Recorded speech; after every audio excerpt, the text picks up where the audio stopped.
Hello everybody, my name's Llama Joe and welcome to my channel. Okay, so we're back to the letter. I had already recorded this whole section of stuff, but when I checked the recording it had the game audio and the voice audio and the video of me, but not the video of the game, so we get to redo all this. Yay! It is. Alright, I'm looking at the time. I'm gonna try and do half an hour. I'm gonna try and stop the same way as I did before. That was sitting up there long enough and I didn't read it like an idiot, so, yeah. Yeah, hopefully you're able to read it. If not, go back. It was sitting there for a little bit. Sorry. Not the usual autumn draft, but it's still a welcome change from the stifling atmosphere inside the mansion. Ash's footsteps are quick behind me, the soles of his shoes thumping hard against the polished concrete in an awkward cadence as he rushes to catch up. He calls out once, twice. The mansion still looms in the background. Whispers calling me back, shadows beckoning. Help me. I don't know if I was supposed to read that part or not, but it's creepy. I don't look back.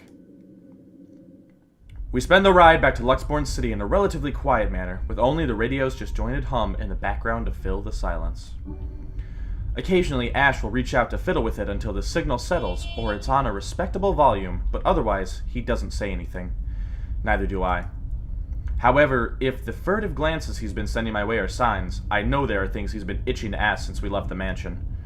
I keep my eyes trained on the passing scenery outside, in the small hope that my disinterest will dissuade him. Here. All of a sudden, he tosses something at me from a small compartment on his side.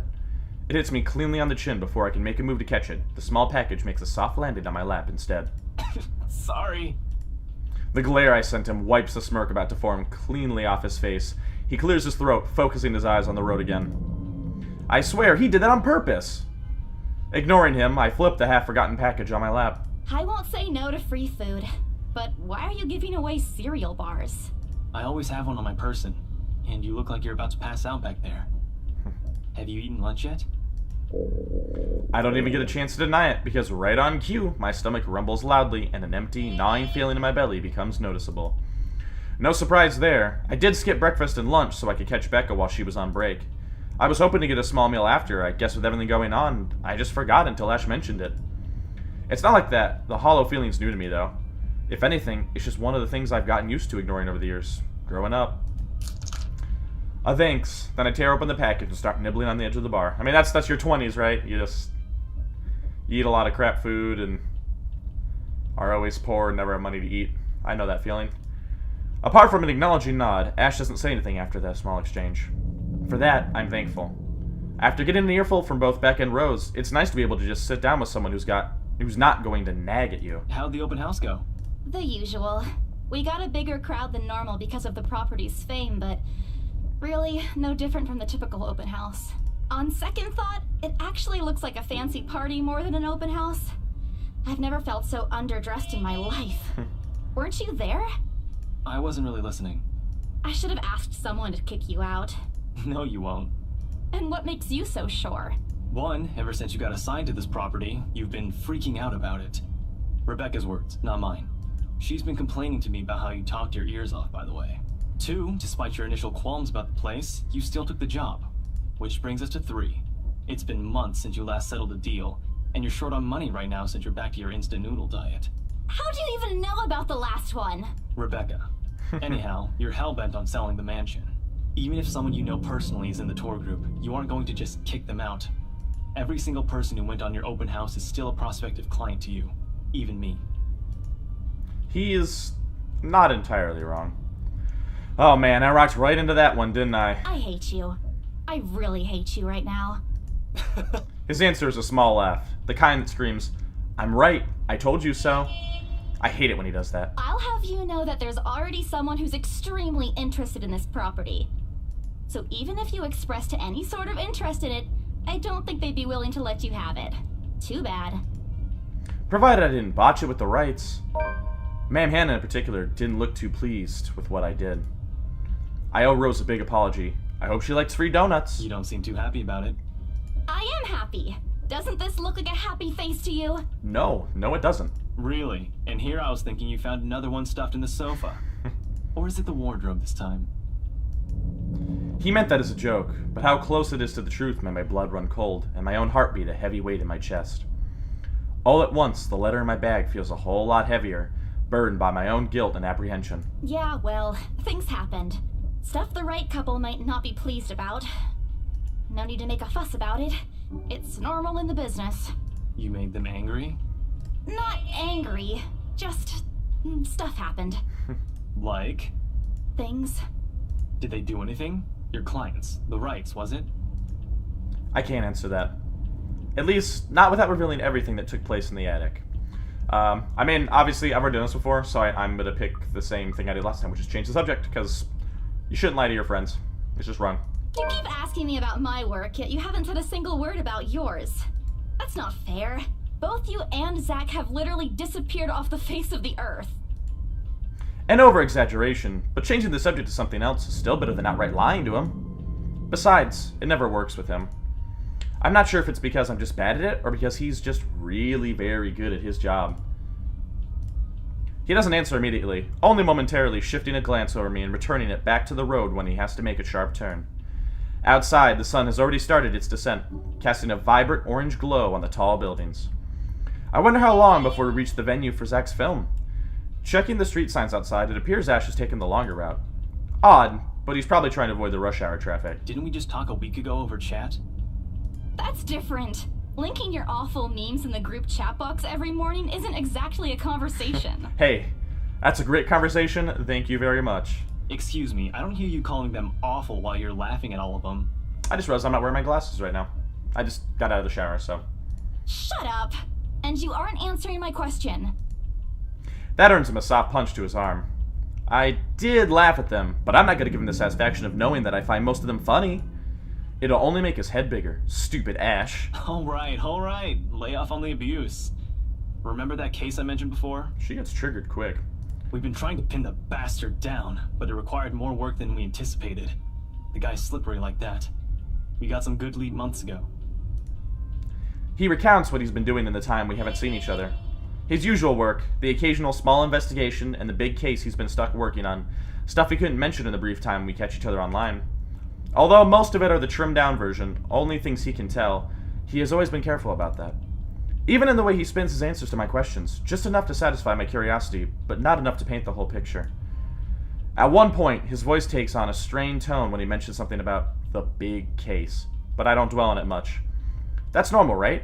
I mean, who wouldn't be frustrated if you couldn't bring someone to justice because they kept slipping out of your fingers? If I were in his shoes, I'd definitely lose my mind.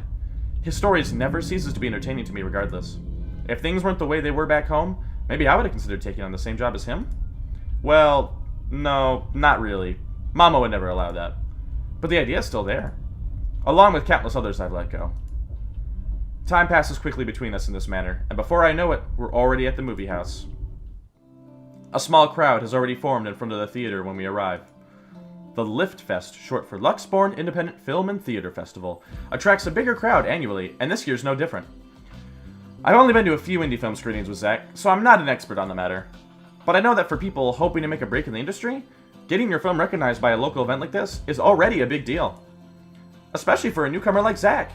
He hasn't even won an award, but just getting a confirmation letter that the festival committee wants to include his movie in this year's lineup already put a grin on his face for weeks. Speaking of the guy, he's impossible to miss. At 6 feet, he appears to loom over most of the moviegoers, and with his large build and heavy voice, there's no surprise when people give him a wide berth as they pass by. It's often easy to mistake him for someone intimidating at first glance. I did, back when I didn't know any better. Ash did too, I heard, once early in their friendship. Oh, there's Zach. Hey, you guys! Long time no see! I like Zach. Spoilers. He's a cool dude. Zach's face lights up with a smile of his own. He moves towards us with careful steps, taking a significant effort to make himself smaller so as to not bump or accidentally hit anyone. Typical Zach. As he nears, Ash casually raises his hand in greeting and... Sup, Z-Man, my main man. What's crack-a-lackin', my homie? Yep, it's just as cringy hearing that the second time as it was the first. The awkwardness that descends within the immediate vicinity of our small group is palpable enough. Somewhere to our left, a girl giggles, and only then do I become aware of my mouth hanging open. I'm almost amazed how Ash can say that out loud with a straight face. Almost. Considering his track record, I should be used to it by now. Zach seems to be. Yo, stop trying to act black, Ashton. And you're the only one who calls me Z-Man. There's fondness underneath his exasperated tone. If this were any other person, he'd likely be offended, but years of friendship and familiarity have made those words harmless to the other's ears. Or at least enough for both to take it in stride. It's been a while, Zach. I hope you didn't get into trouble again. Not much to get into trouble lately without you, I'm afraid. I'll let you know if something comes up, though. Nah, I ended up with chicken down stuck on me last time I agreed. I'd really love at least this year to pass without some sort of accident happening again. Hey, I take offense to that. It wasn't that bad. You really have no idea. A beat passes. And then Zach laughs. Hey, I'm kidding. You know you can always count on me. It's a story only two of them are privy to. Every now and then, Ash will enlist Zach's help on something. Becca and I never really found out what the real deal is with those adventures, as Ash calls it, and both aren't willing to tell due to some unspoken agreement. She insists that if it's Ash, it's likely not something illegal or life-threatening. I tend to believe her on that. Sometimes. Ah well, boys will be boys, I guess. I give Zach a small wave from behind Ash, but his attention eventually turns to me. Bella! Huh? Rebecca's not with you. Is she still sick? A bit. But she's up and went to work this morning. You know she doesn't listen to anyone that's not Ash. Yeah, there's like some love triangle going on. You'll know what I'm talking about in a minute. Yes, she does. No, she doesn't. You're literally the only person she'll listen to when she's feeling stubborn. And it's true. They've known each other far longer than any of us in the group. Childhood friends and all. But don't worry, Zach. She's probably on her way here now. She promised she wouldn't miss your movie. Isabella! Oh, thank goodness! And right on cue. Speak of the devil. Without warning, a hand grabs me by the shoulder and turns me around. Becca, you're just in time. I have to lean back a little with the way her face is almost invading my personal space, but she places her hand on either side of my head to keep me still. She stares at me intently, concern filling her eyes. Becca, you're squishing my face. How are you? Are you all right? Why wouldn't I be? Rose called me earlier. Those 4 words tell me all I need to know. Since I don't have my family living close by, and the only other relative I have here works on the far side of the country, I gave my company Becca's contact number in case of emergency. I should have known Rose would call her. I push Becca's hands away from my face. Although she lets go, her eyebrows remain drawn together. Oh, no, everything's good. Rose covered for me at work today. That's not what I'm talking about. How's your head? Beside me, Ash snickers. I bite back the urge to elbow in place of trying to avoid Becca's hand as she tries to reach out for the said area. I do my best to dodge her, all at once moving to hide behind Zach. Starfuse needs a human shield, Zach. Oh, it's nothing. I just slipped off a few steps on my way down. I blacked out for a few seconds and had a minor bump, but it's just that. You blacked out? It's not something to brush off. Come on, at least let me check it. It's extremely minor. You wouldn't even know it's there. Isabella, this isn't a laughing matter. Becca's such a mom. She did look pale when I saw her. Wow. Thanks a lot, Ashton, you traitor. I'll get you back for this. That's what Just you wait. She gets triggered so easily, like... He's just being a friend. What? I'm just saying it as it is. Yeah. If you mentioned this earlier, we wouldn't be having this conversation right now. I'm sorry. Saw her. Oh yeah, here's where things get spicy. Yeah, they arrived together. Bella looked fine to me then. I don't know. Something crosses Becca's face, but it's gone before I can figure out what it is. Oh, I know what it is. It's the look of jealousy. See, Becca's got a thing for Ash. I think Ash has a thing for Isabella. It's not confirmed, though. Ash is pretty clueless. And Isabella doesn't have a thing for Ash, though. So, it's interesting little triangle there. Oh, that's good. At least she didn't have to travel alone, right? At least. Good. Yeah, good. Oh. See? I'm okay. I wouldn't be here if I wasn't. And I don't want to miss Zach's film. We can always watch it some other time. Sorry, Zachary. No, it's good. But you guys should really keep it down. We're starting to attract some attention.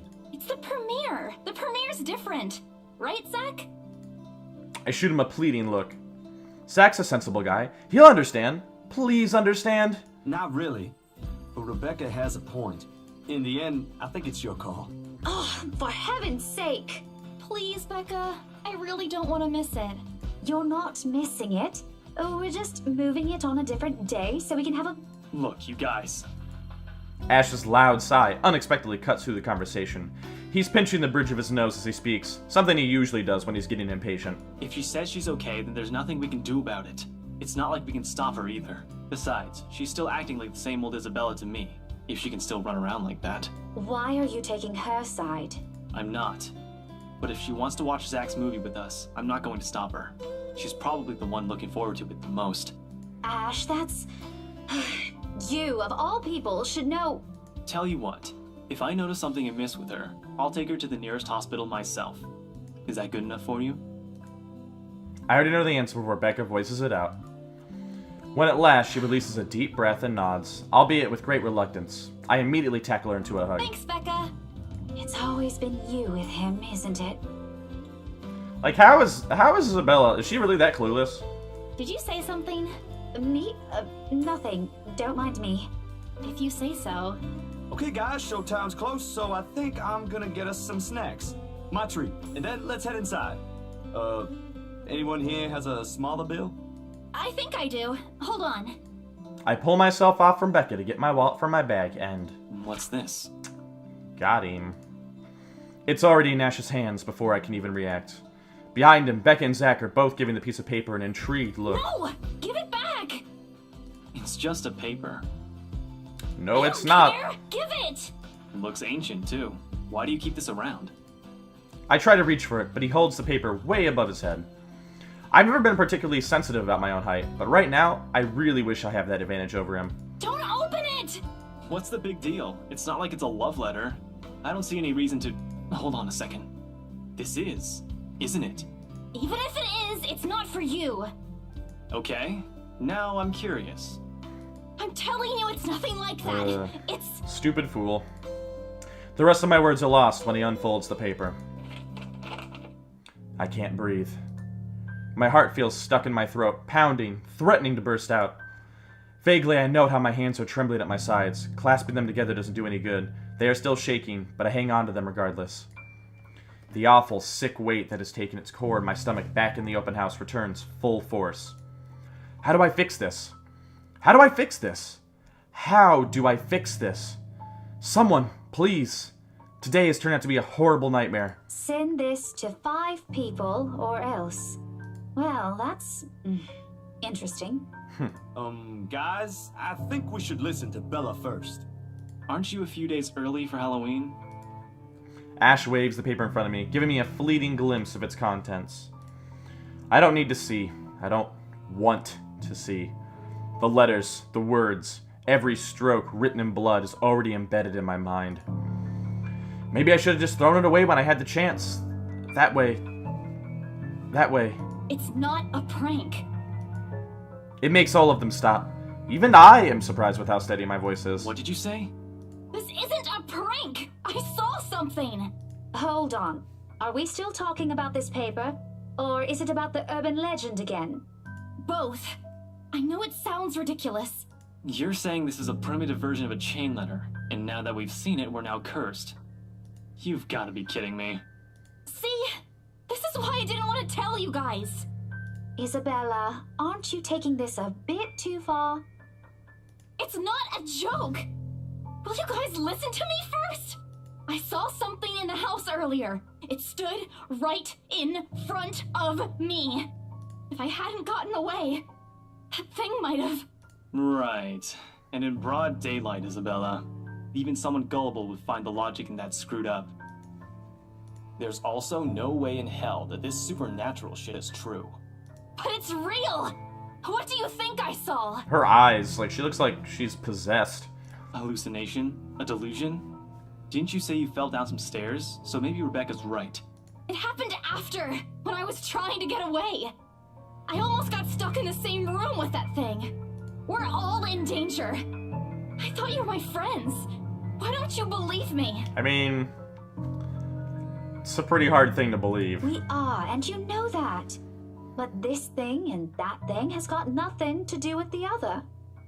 When Rose called earlier, I thought she's just exaggerating.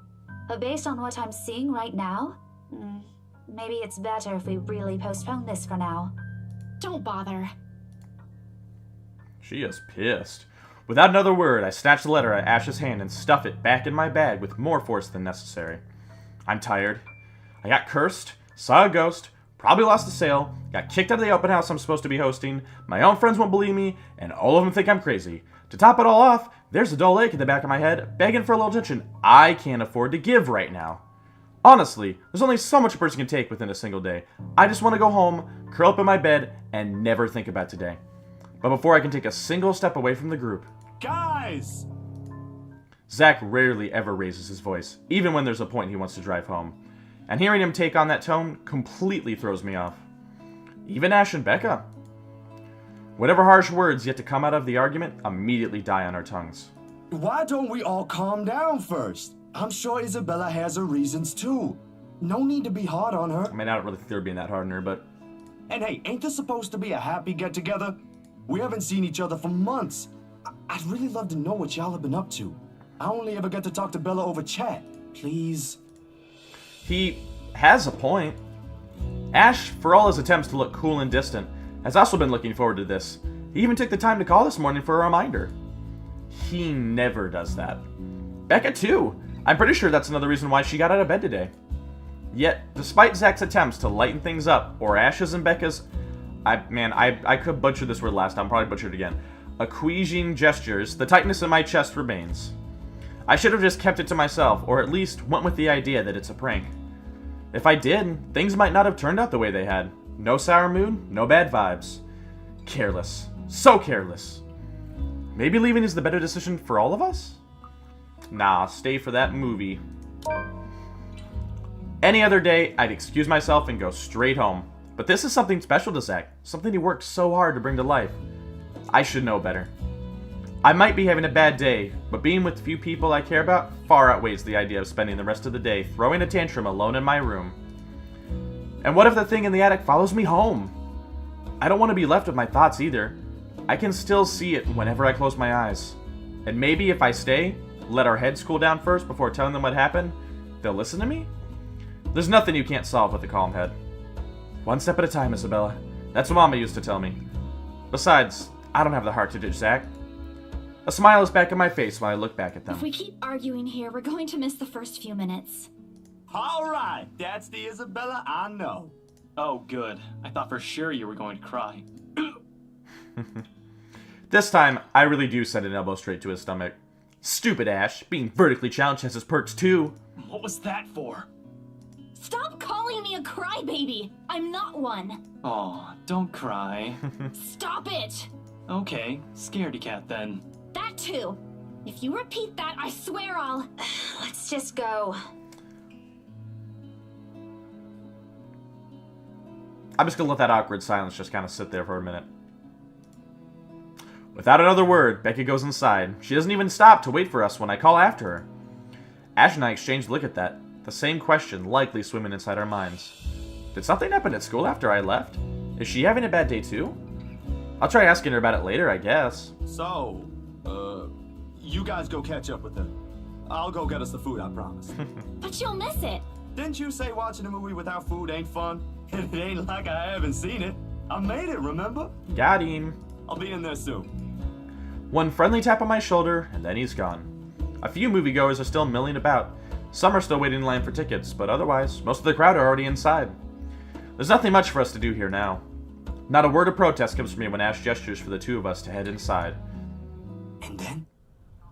Are you sure it wasn't one of the cleaning crews? Absolutely sure.